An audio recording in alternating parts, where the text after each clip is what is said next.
Just delay，各位观众朋友，大家好，欢迎您收看藏人行政中央电视台本周西藏华语新闻节目，我是主持人卓玛。本期的主要新闻有：达赖喇嘛尊者出席哈佛大学举办的“领导力与幸福”为题的研讨会；司政边巴次仁在美国国会及行政当局中国委员会举办的听证会上作证；联合国会员国对中国在西藏侵犯人权的行为表达关切。外交部长诺增卓玛女士拜会台湾外长和各界政要。第17届西藏人民议会第5次会议圆满闭幕。首届澳大利亚各藏传佛教中心年度会议在悉尼举行。印藏友好协会在新德里举办首届拉比雷纪念讲座和颁奖仪式。下面请看详细内容。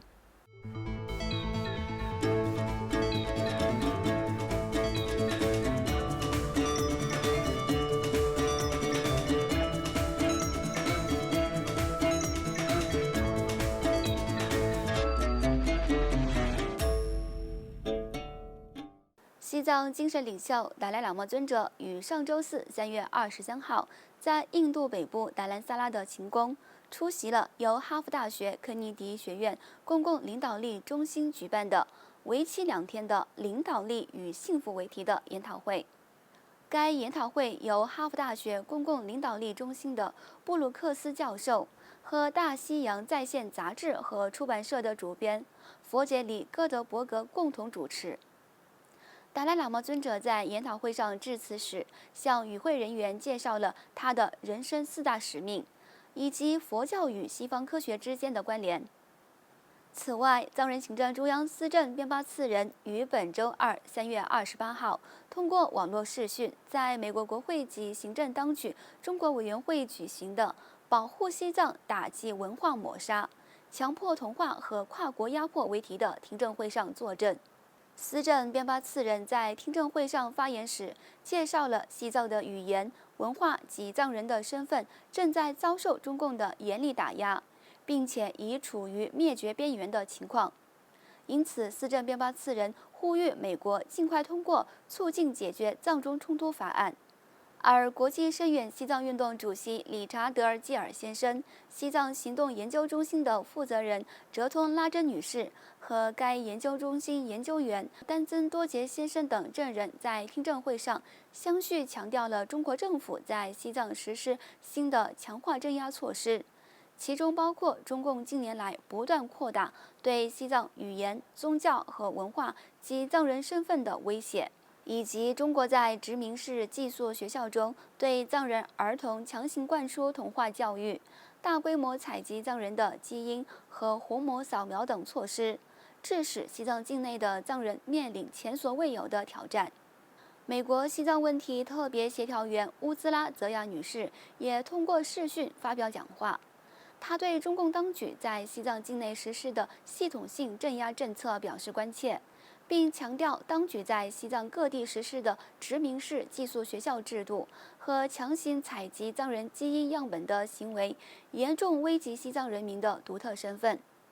由美国国会及行政当局中国委员会共同主席克里斯·史密斯议员和杰夫·莫克利议员领导的委员会，全面审查了中国政府对西藏的语言、宗教和人权前所未有的压制，以及对海外藏人实施的跨国镇压和威胁。在仔细研究藏人代表的证词后，委员会将为美国和其他志同道合的国家商议相关外交政策，保护西藏的语言和文化以及藏人的身份认同，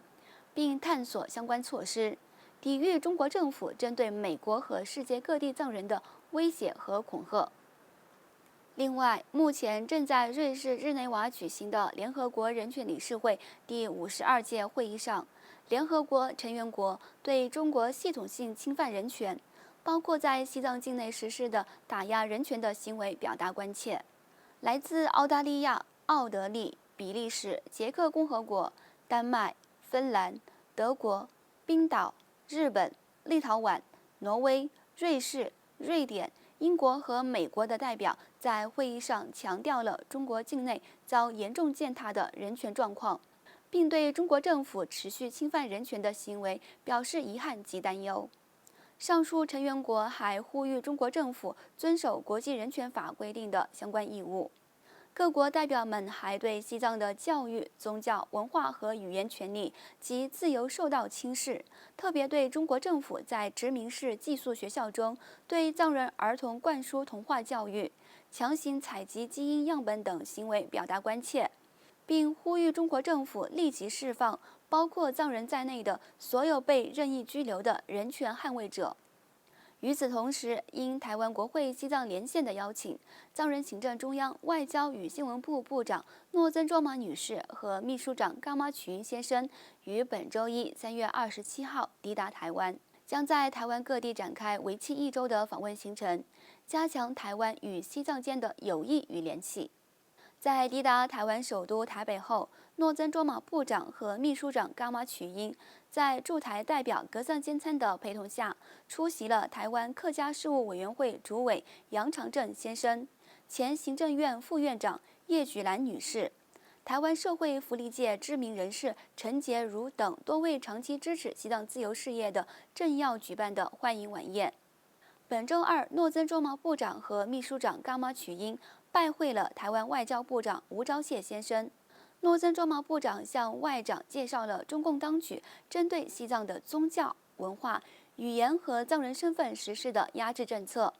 并进一步介绍了全球形势，以及台湾和西藏作为中共侵略和恐吓的对象，必须团结一致面对中国的挑战等议题。在交流期间，部长还提出了在台湾学习藏传佛教僧尼和普通藏人面临的签证问题，并呼吁台湾外长对此问题给予关注和支持。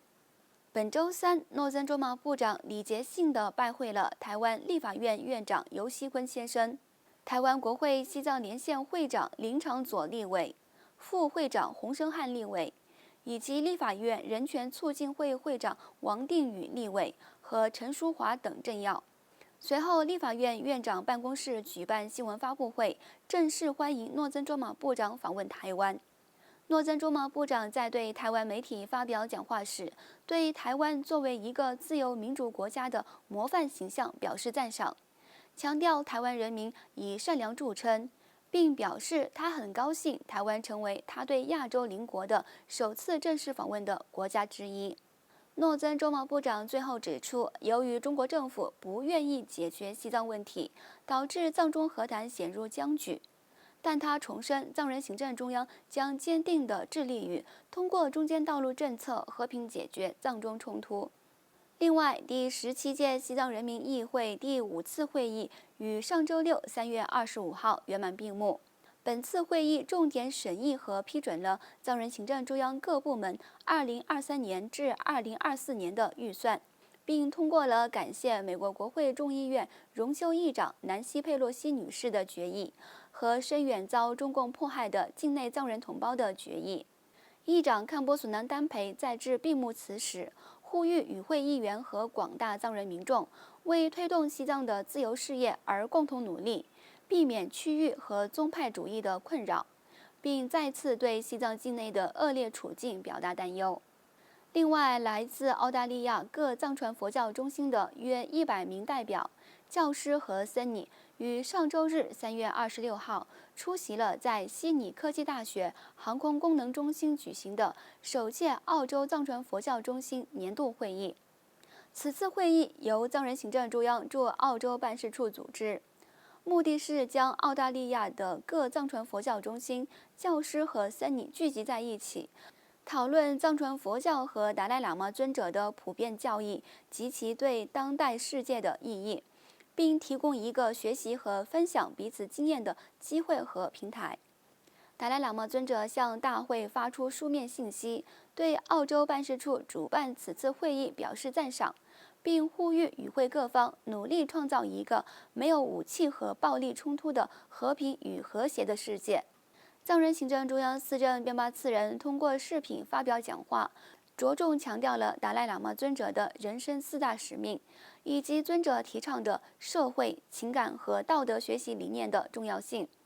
并建议澳大利亚各藏传佛教中心通过地方和州政府主动在澳大利亚各学校引入社会、情感和道德学习课程。